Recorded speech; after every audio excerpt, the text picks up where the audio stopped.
1, 2. Testing, testing. We're here again. Windrush remembering the sound system man them. Today we are in Birmingham, Strong. And we're here with the big bad sound system, Studio City. Welcome, Studio City. Welcome to you. Yeah, man. Papa.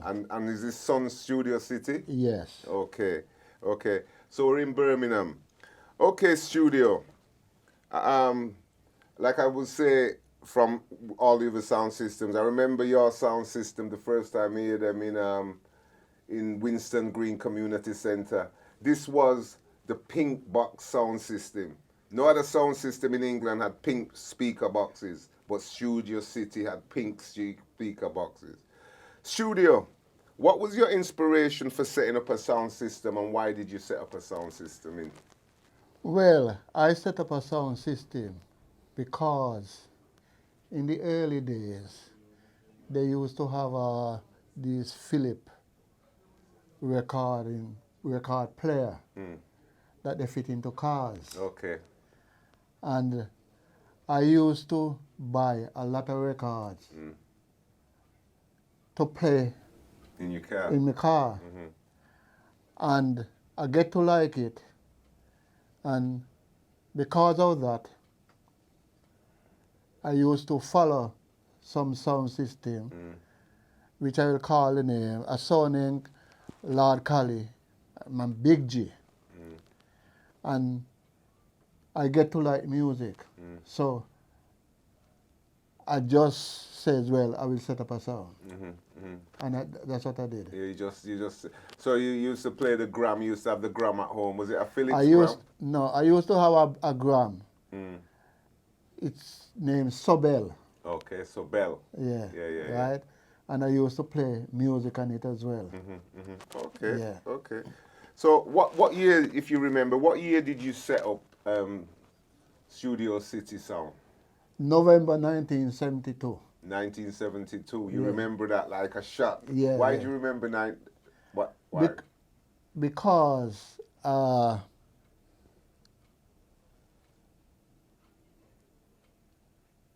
the reason why I remember it is because when I was collecting the wood to build the speakers, it was around that time. Okay.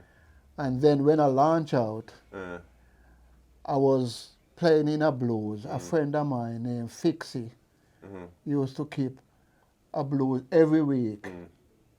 And I played that blues for 6 months. Okay. Right? Okay. Even when no other blues on, that used to be on. Okay. So Studio City get to recognize. And then everybody come to hear Studio City play. Okay. Because we used to play good music. Okay. How did the name Studio City? The name Studio City come along. When I was thinking of building this sound, I was baffling what name to call the sound. And one night I was watching a film, and when the film on the television, and when the film finished, the name of the film was Studio City, and it was a bad film. Okay. So I said, well, that's the name for the sound. Okay, so your name came from a film. Yes. I have to hunt that film now with Studio City. I have to look for that. When you started the sound, how many people was in the sound? Did you have what was the number of? When I started this sound, I had about 5 people. And then after the sound get to be established, I can't count the numbers because everybody want to be in the sound. So it was about 14 people in the sound. Okay. So sometimes when I play out, I don't get no money because the money that I supposed to have got to pay for those extra people who got in into the dance. Yes. Okay. And when you set up your sound, what kind of roles did they have in the sound? You used to have the DJ that put on the record, the mic man that speak over the mic. I had about 3, 4, 5 mic man. Technician, engineer? the technician that wire up the boxes and set up the sound. Yeah. Who was your technician back then? Can you remember? Was a few guys, you know, one named Ronnie, one named Glenn. Okay. Ronnie's still around, Uh-huh. original Studio City, Okay. but Glenn is in Canada. Okay. Okay. Even the big musical youth producer, Tony Owens, he was one of the first men Okay. who was entering my sound. Okay. Okay. And at that time, Tony Owens know a lot of people in Jamaica. So every week, record come. If I don't get record from Tony Owens, I get record from other people. So that I'm gonna come to that now. You know, that was important. So you used to get music from Tony Owens via Tony Owens, but so where did you purchase and get your music in them times there? Where did you get your records from? I used to get my records direct from Jamaica. Beverly Music, Dynamic Music, and some local producer, Aquarius record in Jamaica, right? And in London, Music City on Portobello Road. Pickering's from the Studio One. Yeah. And Brian Harris from Birmingham. Black Wax. Black Wax was a big thing back then. Yes. Yeah, man, Black Wax.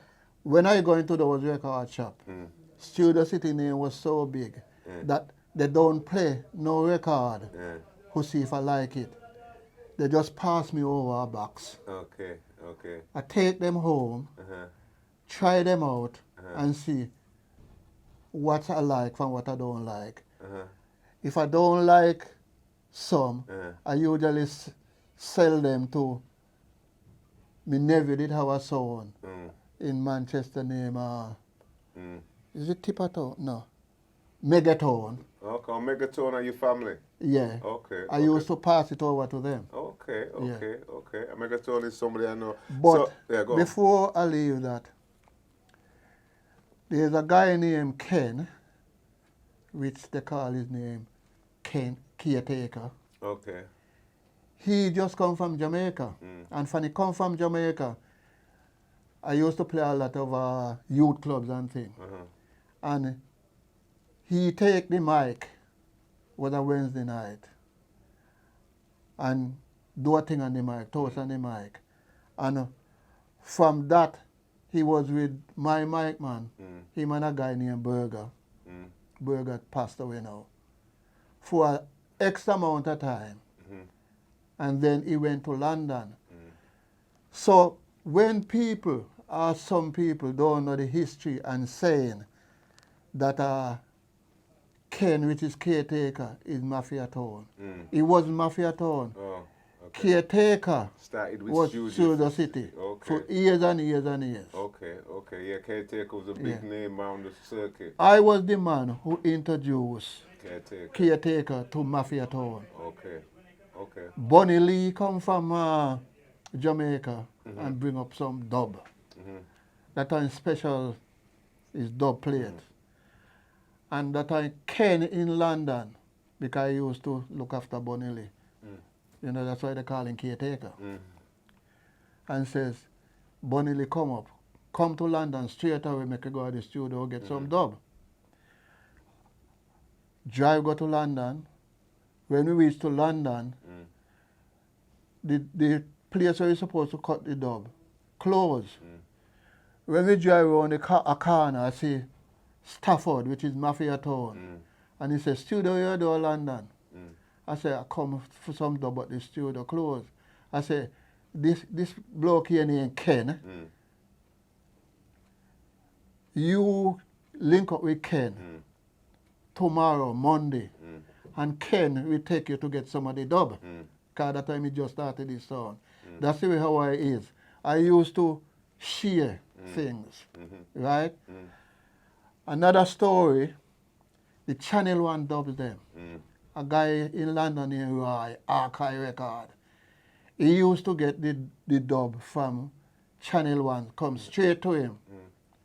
And he never used to dish them out to nobody else. He used to give me all the dub them. So when you talk about Channel 1 dub, I have them.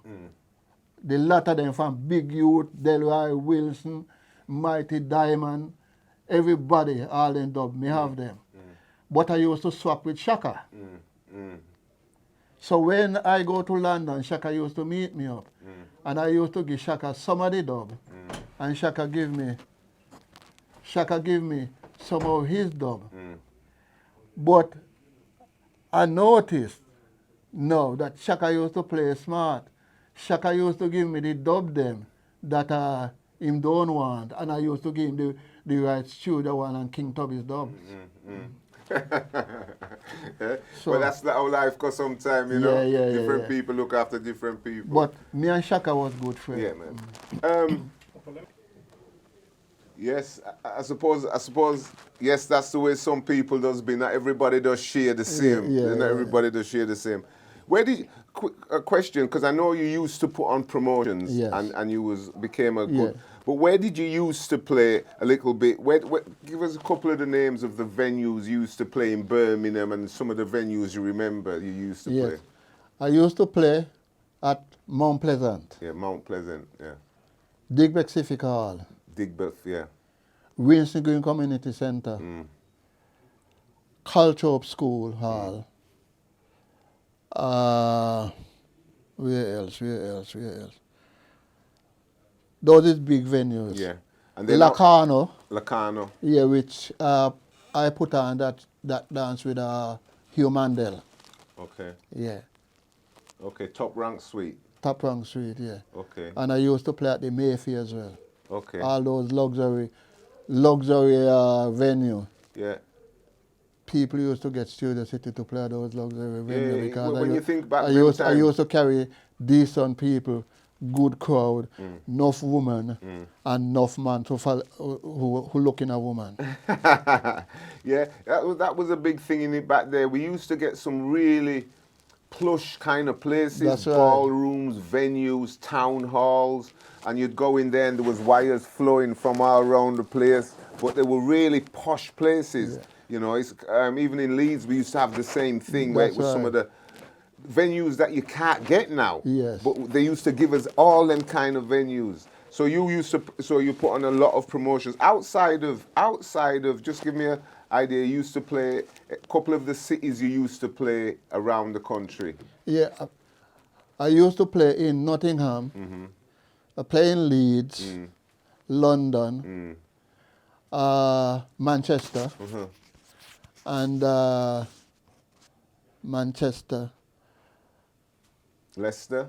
Leicester. Yeah, man.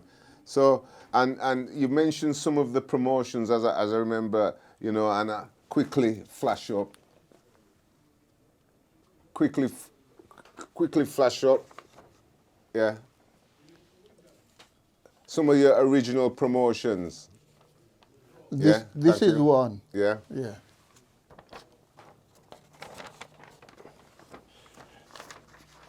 This is another one.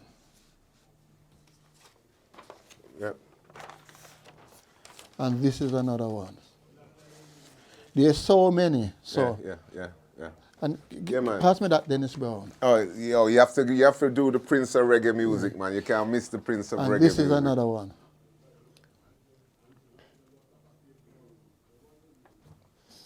Yep. So like you says, you know, you wasn't just a sound system, you was a promoter as well. And a sharer of music. Yes. I don't want to forget that. A sharer of music.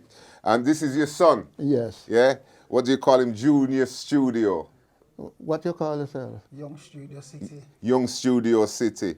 So, as I'm winding this down, because it's being very quiet, do you play the sound now? I play a certain part in it. I promotions and selecting. Oh, you select and promote. Yeah. Okay.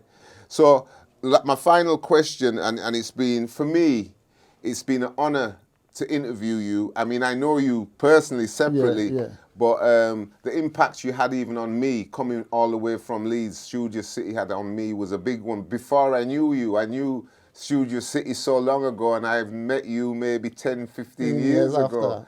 Yeah. So, does the sound still play out now?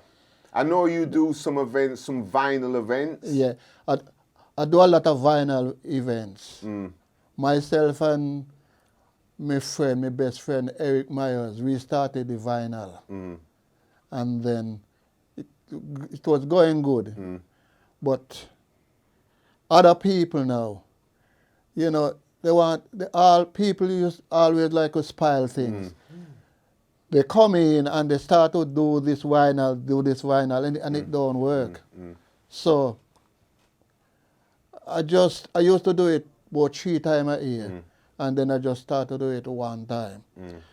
All the big sounds system, I bring them like Coxsone and Fat Man and all those London sound, the Eunice, not the Eunice, the man who used to be with the Eunice. You know, they own now playing the vinyl. Okay. I used to bring them. But the stamp for vinyl is Studio City and Playboy. Yeah, yeah. And I think you got up to about 29 or No, 21. 21, yeah. Yeah. That's 21 sessions of strictly vinyl nights, because I've That's come right. down to Birmingham Yes. a couple of times Yeah. for them strictly vinyl nights, Yeah. man. And it's a good vibe when you see, and the funniest thing is, you see all these guys walking in with walking sticks and Yeah. or elderly guys Yeah. coming in, and it's a good vibe. So yes, so you're still doing the vinyl for vinyl promotion of music. That's right. But Okay. because of the virus, Yeah, yeah. we got to cool down. Okay. The next vinyl should have been gone last month. Yeah. But because of the virus. COVID mess up everything. Yeah. So on that note, I'd like to say thank you very much, Studio City and Junior Studio, Yeah. for your time for this interview. So again, this is Windrush, remembering the sound man them in Birmingham with Studio City. Thank Now, you. before we finish, I would like to say that I was the first one with those same pink box, have 5 speakers into it, Okay. right? Yeah. 4 bass speaker and 1 mid-range. Okay. And I used to have 4 of those pink box, different from the tops, Okay. Tanai and all those things, Okay. right? Okay. I would like to send out, what I should say, One suit and Joe. One suit. And Dave and 1 suit, Light Blake, and Tubistan. Tubistan is gone now. 1 suit is gone now. Eric 1 suit. The reason why they call him Eric 1 suit is not because he have 1 suit, but every time you see that guy, he slick in a suit, right? Yeah, man. So some of the promotion, myself and him usually do it. Yeah, man. 1 suit, man. Yeah. Is the next thing you do. You don't see you without see him. That's right. You know? Yeah. Yeah, man. So I thank everybody for listening. There's a lot more history to Studio City. Big up all the sound man them, right? Like Quaker City, me and him usually battle. And then when I used to drop music from Quaker City, he start call all sort of stupid name, what I don't want to mention. But he's all right. Me and him keep a few dances as well, yeah. With Cimarron group and stuff like that, yeah. Okay. Well, the plan is to come back again, and we will come and revisit the rest of the stories.